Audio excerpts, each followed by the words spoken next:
Hello, I'm from Geneva, University of Geneva. I'm Amina. I'm going to present you our work on molecular design for using generative models. So this is joint work with Brooks Page from UCL and my supervisor, Alexander Kalosis. So on the website is written conditional generation of molecules using disentangling, but I changed the title because we're going to present you one more model. So we use generative models.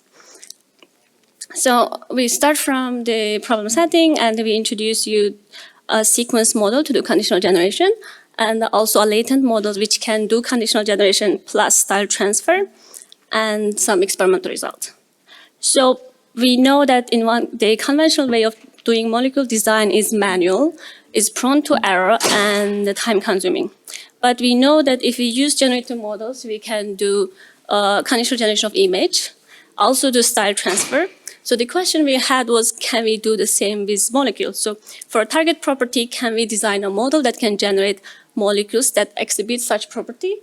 Or take a molecule, modify its property and generate a new molecule so that this molecule has the target property we want and structurally it's relatively similar to the original molecule.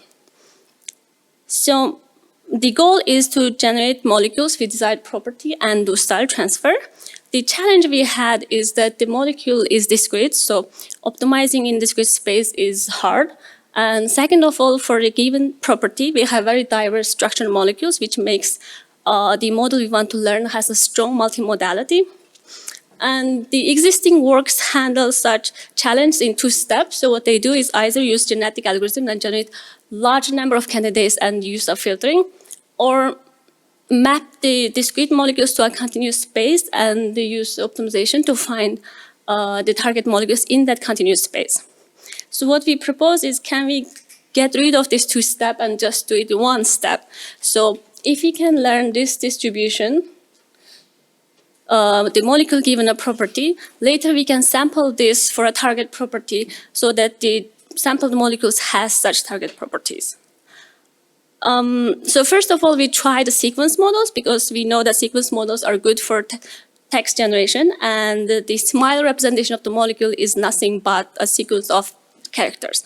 So suppose we have a training set xi, yi, where xi the molecules, yi are the property.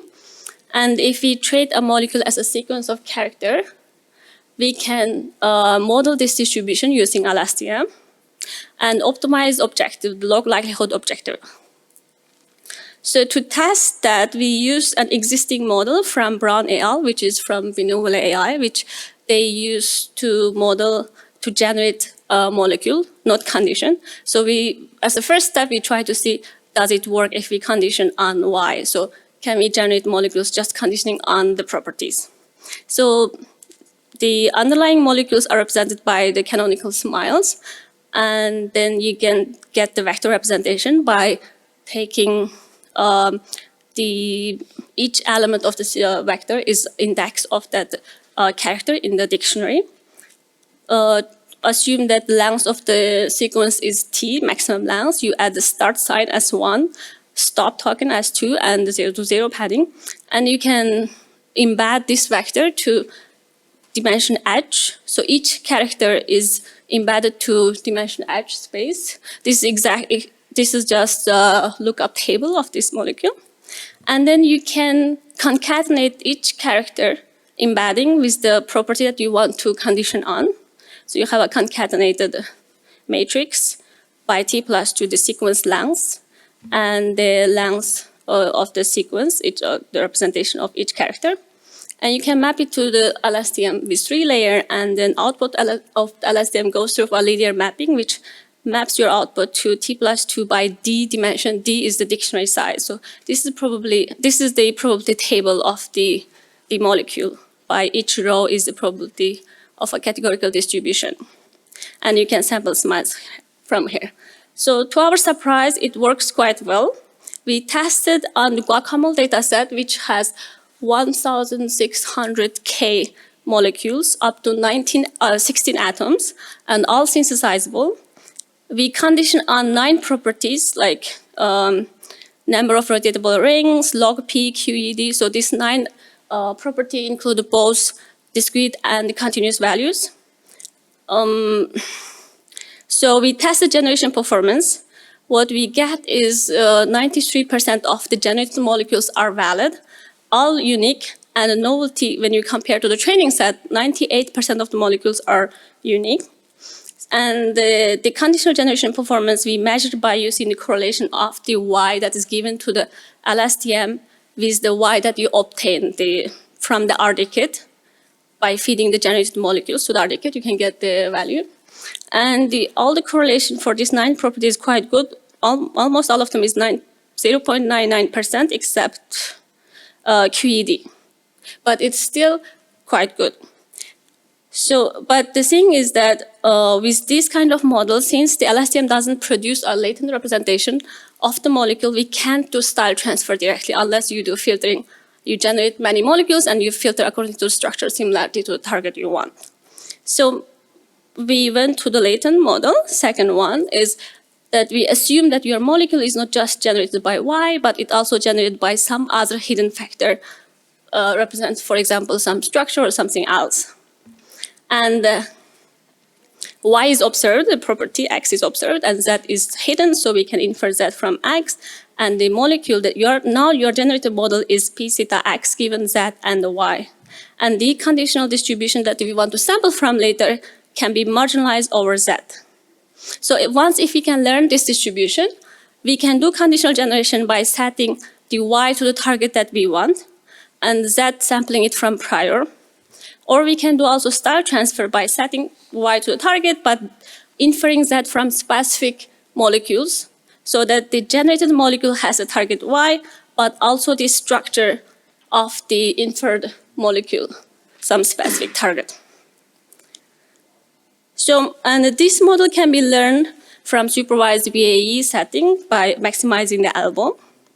You take a molecule, you encode to Z, and you decode Z together with the Y. You check the reconstruction error. But the problem with this is that we know previously, just encoding X to Z and reconstructing molecule from the Z, we have perfect reconstruction error. And your loss, there's nothing nothing force you to take into account Y. It only cares if I'm reconstructing well or not. So if Z encoded enough information about X, then decoder doesn't have to look into Y to reconstruct X. So it can ignore Y. So we might end up in a trivial solution where Y is totally neglected in the generator model. And if this happens, we can't have control over the Y when we generate molecules. So what we did is we tried to use disentangled representation, which means when you encode distinct aspects of the data into different parts of the variables. So if you change one variable, it only changes one aspect of the data. So our goal here is we want to disentangle the observed Y from the Z, which encode the rest of the features of the molecule.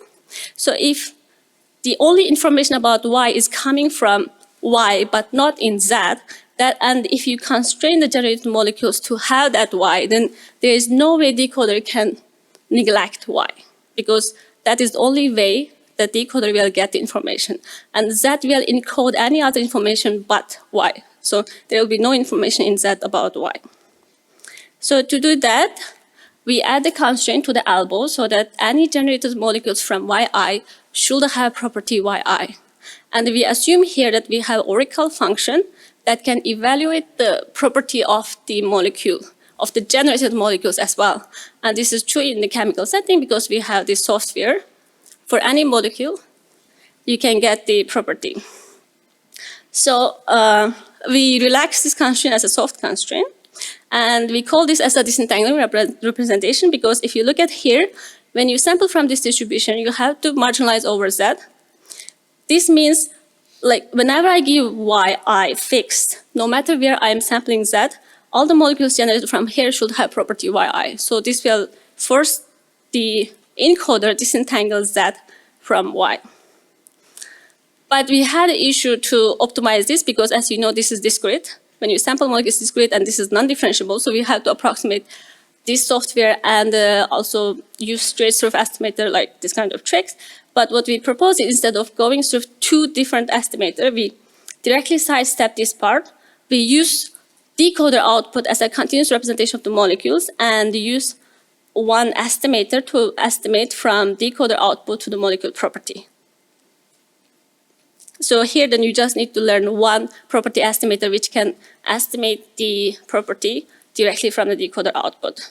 And we replace the regularizer also using this new estimator. So your old elbow now can be extended to a new elbow where you don't only reconstruct, but you also infer your property of the molecule from decoder output. And we tested this result. For the molecular representation, we used grammar-based representation because smile-based representation is very bad in terms of validity of the generated molecule. So we used grammar-based representation, which is one-hot encoding of the production rule, not the character. And this is experimental result on QM9, which is small molecules, has 9 atoms, up to zinc has 16 atoms. This first 3 is the base model. And this is the supervised VAE version without the constraint, and this is our model which we add the constraint. And so first we check the reconstruct generation performance to see if the added constraint will hurt the generation or not. Apparently it doesn't hurt. So almost similar, or sometimes it's better. And the main objective is to check the conditional generation and style transfer. So for conditional generation, what we did is we take the Y's from the test set and we sample that from prior or aggregated posterior, and which we know for the aggregated posterior we have better validity. So this is the correlation of the Y that's given to the decoder and the Y that you obtain from the generated molecules. And the style transfer is you take Y from test set, but you take a Z from specific X so that the generated molecule will have that structure to that X that you encode. And this is harder than the conditional generation, but you have relatively okay performance in QM9, like 50% correlation with the Y you give to the decoder and the Y you obtain. So this is the conditional generation demo. So here what we did is, this is one of the molecule from test set. This is the target P that we want to generate. And we sample 50 Z from the aggregated posterior. 46 of them are valid. Among 46, 7 of them follows in 15% range from the target Y. So this is still far better than doing totally like filtering on constraint molecules. This is style transfer demo. What you do is you take a molecule, and this is target property I want. So we take Z encoded from this molecule. We take the property of this molecule and generate a new molecule, which has almost exact similar property to this target we want, but also structurally similar to the molecule A. This is one simple demo, but we also try to see what happens with the lard. So what we did here is you take a molecule which has the property, this is log P, minus 4.8, and we decode it with other 10 log P, which is evenly distributed from minus 4.8 to plus 4.8. So you decode 10 times, which you get is 7 times its valid molecules. And this is the generated molecules property. It's not exact to the target one that we give. That's why we didn't put, it's very hard to align all the molecules because it's not just a point, but it's quite similar, similar to the target that we want. Here you have holes. We want to show that not every, it's physically not possible for all the combination of Y and Z because not, for a specific structure, you only can get some property of Y. It's not possible for every structure and every property you can get a molecule because it's a discrete space. Yeah. So as a summary, this is the first approach, try to handle this in one step without going through extra optimization. And the second of all, what we learn is sequence model are good for conditional generation, but they can't do style transfer. Latent model, you can do both, but they perform worse than style transfer.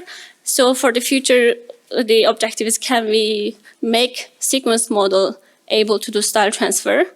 Or maybe also we can use RDKit value, use a reward, directly guide over generation. That's what we are looking for. Thank you.